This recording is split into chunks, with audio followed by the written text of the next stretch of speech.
Hello, and thanks for watching. This is Jordan McCullum with the Southern Ohio Retirement Group. Today's video, we're going to be talking about retirement basics. A lot of us don't have a good platform to start with when it comes to looking ahead to retirement. It seems overwhelming. It seems so far down the road, and we want to make sure that we are putting in place a good foundation when we build our financial house for our future retirement and knowing what our options are. So there are three different phases of life, and we're going to be talking about each of those phases and what are some of the steps we can do in each of those phases. So between the ages of 16 and 65, this is usually the accumulation phase of life. Our goal in this phase is to try to build up our nest egg and take as many risks as possible to get that financial foundation to be as big as possible. This is what's going to help us offset Social Security, pension, other income sources later on down the life. From 65 to 80, this is the preservation stage of life. And in this stage, it's not what we make anymore that should matter, it's what we keep that counts. So our level of risk may change. And then from age 80 until the time we pass away, this is called the distribution phase of life, where we're trying to leave a financial legacy to our favorite church, charity, or children. So in the accumulation phase of life, from 16 to 65, we're out working in the work industry, and we are in a job, and we put in our 40 hours a week or more. And out of the end of that week, we usually get a paycheck. And what comes out of that paycheck? Taxes. So we're paying FICA, Social Security, and income taxes that go to the federal government to pay for our services. And we're also qualifying ahead of time to look down the road for Medicare, because we have to have 40 quarters or 10 years of paying those FICA and Social Security taxes for that phase of life as we start moving into preservation.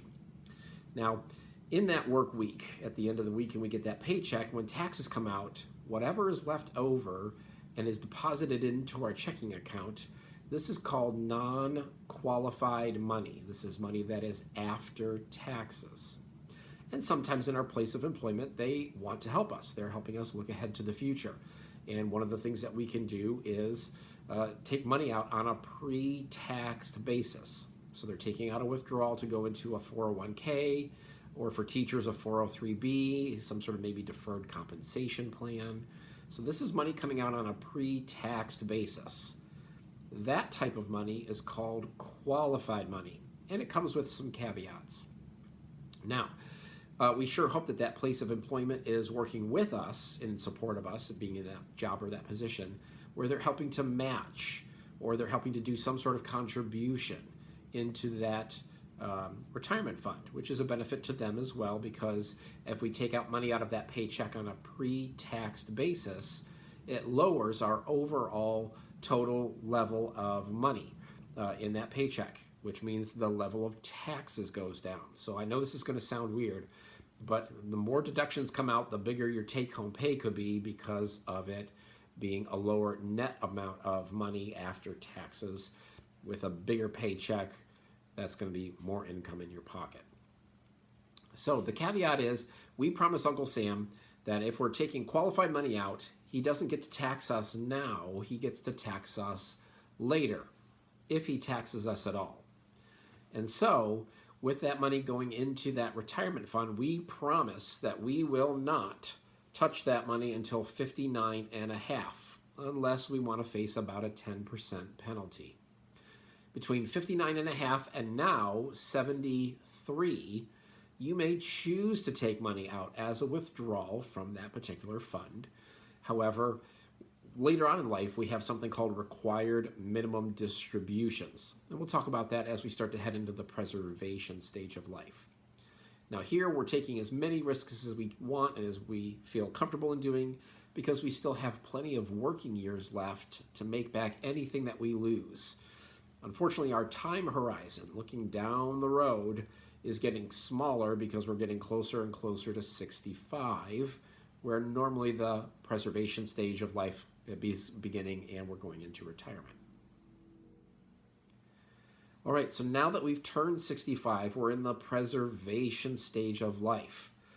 Something that we have to take into consideration is something called our risk ratio number. Now, a lot of insurance products or a lot of financial plans, a lot of vehicles, financial vehicles, usually are wanting to get something back for holding onto your money and helping you invest or deposit or plan for retirement. So they have a clock that's ticking too, and their clock is ticking down to usually age 100. A lot of insurance benefits policies will endow or pay out at age 100 because you're now more of a liability than a benefit. So they want to try to get you off the books as fast as possible. So what I do is, in calculating what's called the risk ratio number, I take my client's current age and subtract it from 100. So if I'm talking to a 40-year-old, 40 from 100 is 60. So their risk ratio number is 40-60, which means 40% of their assets can be in something that is safe, secure, protected, where they can't lose anything. So they're saving their chips on the blackjack table. They're playing out of their winnings. 60% of their assets can be in risky ventures and wherever they want it to be.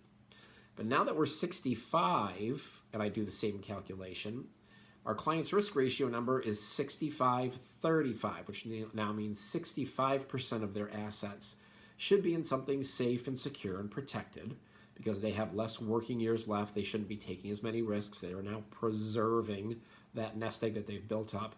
35% can be wherever they want it to be. And if that is in risky ventures, they understand that if there's going to be a loss, whether through a market downturn, an illness, something happens, they're okay with losing 35% as compared to 100% or whatever their risk ratio number is then. And of course, as we get older and to our 80s, now that we would be heading towards the distribution phase of life, an 80-year-old's risk ratio number is 80-20. So we're becoming, instead of more aggressive in our younger years, we're becoming less aggressive or more conservative in our later years because we don't want to take any additional risks. Our nest egg is trying to last us as long as possible, and we're looking down the line to see what kind of financial legacy we may want to leave to our favorite church, charity, or children. So here we are, 59 and a half has come and gone. We are choosing to take money out, and we're in the preservation stage of life. We're now heading to 73 when we have to deal with required minimum distributions. Remember that promise that we made to Uncle Sam where he said that he was going to tax us then, he's going to be able to tax us now? Well, we have to take out about 4% is the usual calculation for money we promised Uncle Sam we would take out of these qualified accounts to then be able to get taxed by Uncle Sam and supplement our income, Social Security, pension, or other sources of revenue. Now, the older we get, so now as we're, again, 73, heading towards 80, heading towards the distribution phase of life, the older we get, the larger our required minimum distribution gets. Because Uncle Sam wants his due diligence. He didn't like not having the ability of taxing us before. He wants to be able to tax us now. So the older we get, the larger our required minimum distribution gets, and which means the larger amount of taxes we have to take out and pay back to the government. Now, there's a couple of things that we can do along the way. Sometimes there are some assets that provide tax-free income, life insurance being one of those. Roth IRAs are another vehicle that could be used to shelter resources, let them grow, gather interest, and those distributions can also be then taken tax-free. One of the other steps that we can do is Roth conversions. So taking some of that qualified money and converting it over to non-qualified money, which means we have to pay those taxes now so we don't have the ability of having to pay those taxes later. So if your financial planner hasn't talked about a written plan to be put together of how to show you how these Roth conversions can help to lower your overall taxable income, we certainly want to make sure we're paying our fair share of taxes. However, we don't want to pay more than what is normally necessary. So now, as we head into the distribution phase of life, we're trying to come up with our plan, our legacy. Are we trying to do charitable giving?